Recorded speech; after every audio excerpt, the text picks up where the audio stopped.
And you're live.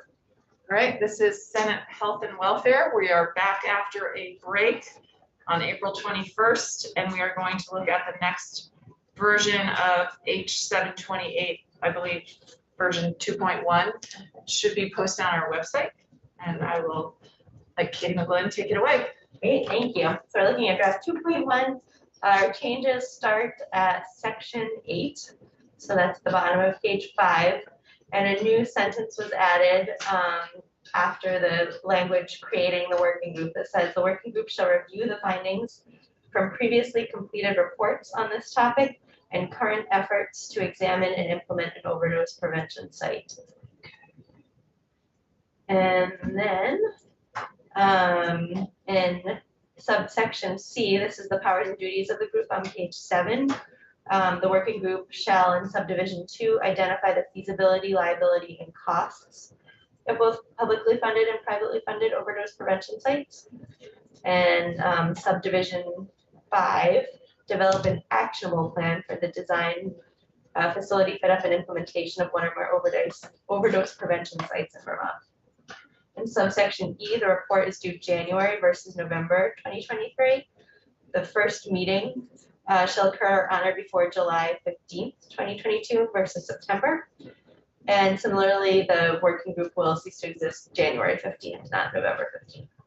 With regard to the program presentations, starting in section 9, there's been language added about using federal funds. So the second sentence of section 9 on line 18, Department of Health's ADAP shall present a summary of its use of federal funds for mobile medication assisted treatment services and assessment as to the efficacy of mobile MAT services at preventing overdose deaths.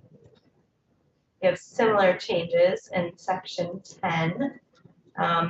Let's see, on line 9, starting at the second sentence.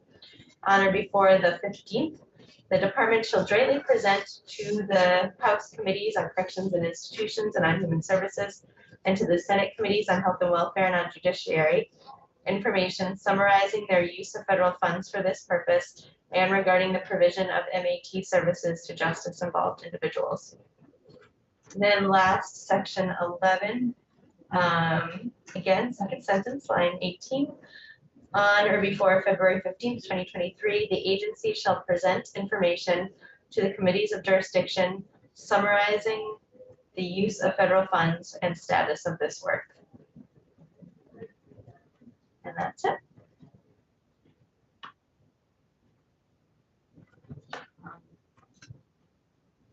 Okay. Any questions for Katie?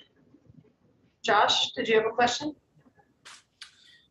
Senator Hardy, thank you. Might be a little bit premature, but I wanted to express a concern I have with the bill and ultimately why I'm probably going to vote no here in committee on it. Okay, let's see if there are questions first, and then any questions on the language for Katie? Okay, great. Go ahead, Senator Terenzini. Thanks. I like a lot about this bill, and I think this bill is really important and gets at the heart of many of our problems. But with section 8 in this bill, unfortunately, I just can't simply support it at this time. I think that there needs to be more studies and testimony and communication on this. I know that we're up against it here at the end of the session, but I truly believe that for some, these safe injection sites could lead to a false sense of security. And it could also potentially lead to less incentive and lack of motivation for some to eventually defeat the terrible addiction that drugs causes. I'm uncomfortable with it, and for that reason, I'm going to vote no. And I want the record to show that it's certainly not from a lack of empathy or desire for everyone to get clean and live successful lives, but I just don't think Section 8 should be there at this time. Thank you, Senator. Can I ask you a question about that? Please. You know, Section 8 is as eager as I was to turn it into do it right away. It did remain a report. It is still a report and a study. So it's not it's not gonna necessarily result in a site. It's just looking at it another time. I say this with all due respect to you, Senator Hardy. I know how passionate you are about it, and once this report comes out, and if it shows favorable findings, you'll be doing everything you can to ensure that safe injection sites become a reality. So I do appreciate you pointing it out, but I'm probably going to sit this one out still. I totally respect that. I wish I were that powerful, Senator Terenzini, that I could make something happen just on my own like that. But I will do my best that if the report comes out with a viable, actionable plan, that I work to convince you that it's the right thing to do. Well, I appreciate it. Thank you. Any other questions or comments at the moment?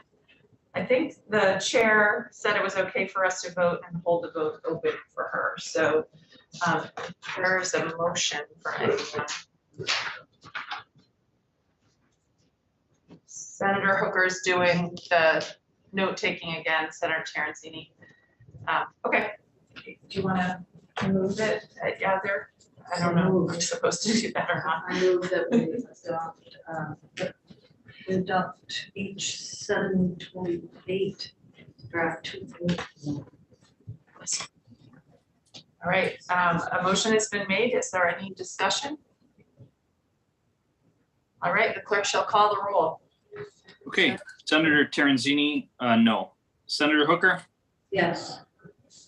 Senator Cummings, Yes, that was a yes, Senator Cummings. that was a yes. Senator Hardy, Yes. and I'll leave the vote open for Senator Lyons. So I have 3, 1, and then we'll wait for Ginny. Great. Thank you very much. And we need a bill reporter. I don't know, maybe I should wait to discuss that with the chair. See what her thoughts are on it. So if we can, I'm assuming you're getting a clean copy. I just sent it to You Aaron. sent it to Aaron. Okay. So as soon as we know who the bill reporter is, we'll take care of that. All right, thank you. I think we actually did everything on our list. We did. Amazing. Oh, we didn't, oh no, we did do 350. We did not do 353. Page 353. Okay, we're gonna do that again. So should we put that on the agenda? It's already there. Perfect. Okay, awesome. I think that's all we have for today. So we can go off YouTube.